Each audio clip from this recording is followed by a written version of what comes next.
Tayler Johnson is the frontrunner for taking over the legendary role of James Bond, and he's about to star in his very own Spider-Man villain film, Kraven. So you know he had to get absolutely ripped to really sell both of these roles. The training process that his coach took him through was honestly genius, and I'm about to break down all of his fitness secrets so that you can get jacked like him. To make sure Aaron was muscular enough not to get killed off after only having 7 spoken lines, like when he was in the MCU, Aaron enlisted the help of PT Matt Hodges, an ex-fitness model turned celebrity personal trainer who uses his incredibly well thought out MPH method to get his clients into shape in record time. Now, this video is very unique because I was actually able to talk with Aaron Tayler Johnson's trainer, Matt Hodges, myself, so I could learn more about the MPH method that he uses with celebrities like Aaron. Now here's what I learned. There are 5 steps in this method: analysis, hormone testing, nutrition, training, and manual therapy. Now, the most important part of any fitness plan comes at the beginning, and it's a proper physical, lifestyle, and nutrition assessment. Because if you're not assessing, you're guessing. I guess it's really more like, if you're not assessing, I'm guessing you're gonna snap your shit up 2 weeks into training because you didn't realize you don't have the shoulder external rotation to do a goddamn behind the neck press.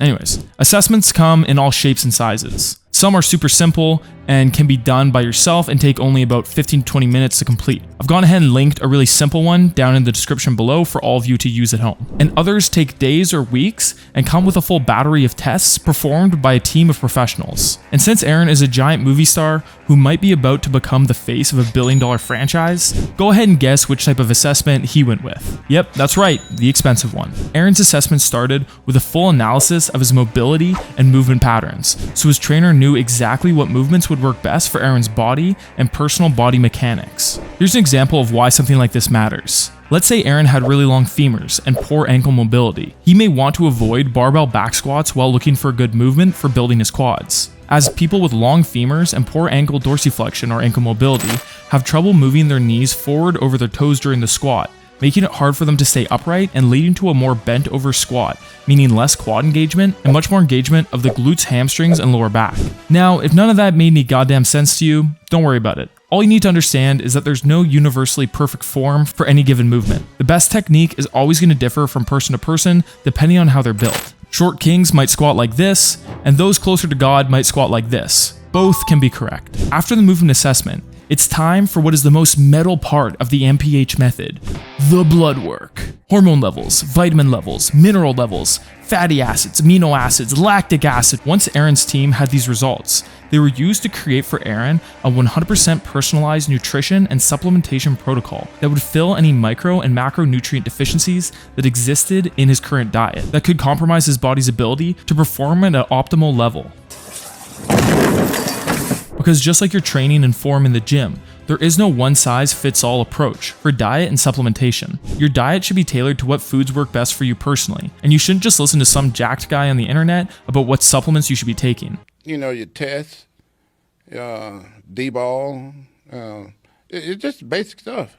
Personally, I would recommend that all of you work with a qualified medical professional to get some basic blood work done so that they can help advise you on what supplements you should be taking. Okay, so let's take stock of where Aaron is at. Physical assessment, check. Blood work, locked in. Diet and supplementation, dialed to 110. It is almost time to talk about onto Aaron's training. So Aaron's trainer, Matt Hodges, believes in building something called foundational strength before taking on any serious training program. To have foundational strength essentially just means you have the requisite strength to be able to perform all the big basic compound movements in the gym like the squat, bench, and deadlift with proper form without hurting yourself. Foundational strength needs to be built so you don't get folded in half by a barbell like a sandwich artist folds in half all that sweet, delicious meat on a classic foot-long cold cut combo. Please sponsor me, Subway. Foundational strength is created by intentionally practicing, perfecting, and then slowly loading foundational movement patterns like the squat, hip hinge, upper body pulling movements, and upper body pushing movements, along with creating a nice strong core by performing movements that train your core to stay in a static position as different types of forces are being applied to it.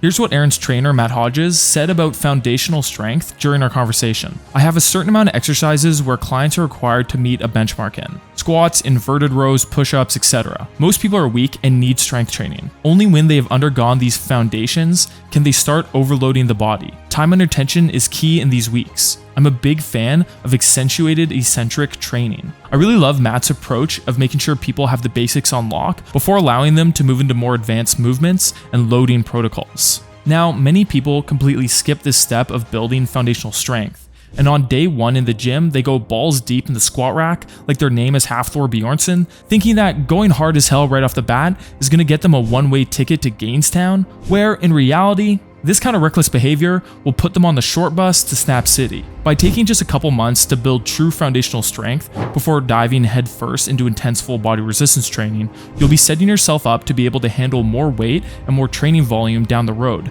since your technique will be perfect, meaning that you'll be able to build more muscle and more strength, which of course naturally leads to more women, which I think is, why we're all here.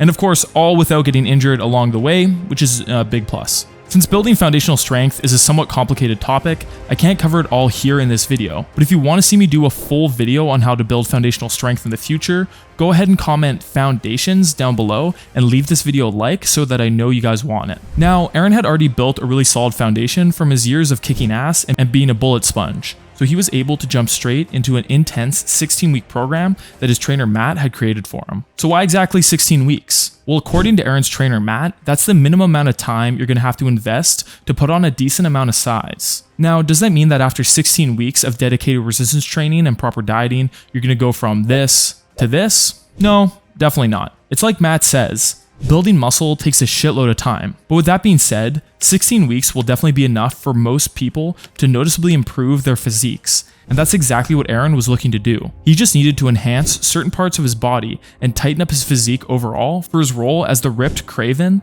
and to give himself the best chance of landing the role of 007. Now, while the exact details of Aaron Tayler Johnson's training are still a secret that's hidden behind a wall of non-disclosure agreements, I was able to ask his trainer Matt how he typically structures training for his clients who want to build muscle and develop an aesthetic physique like Aaron's. In terms of what he does for a 4-day-week training split like the one that Aaron was following, it's always going to vary depending on the unique needs of whatever client he's working with.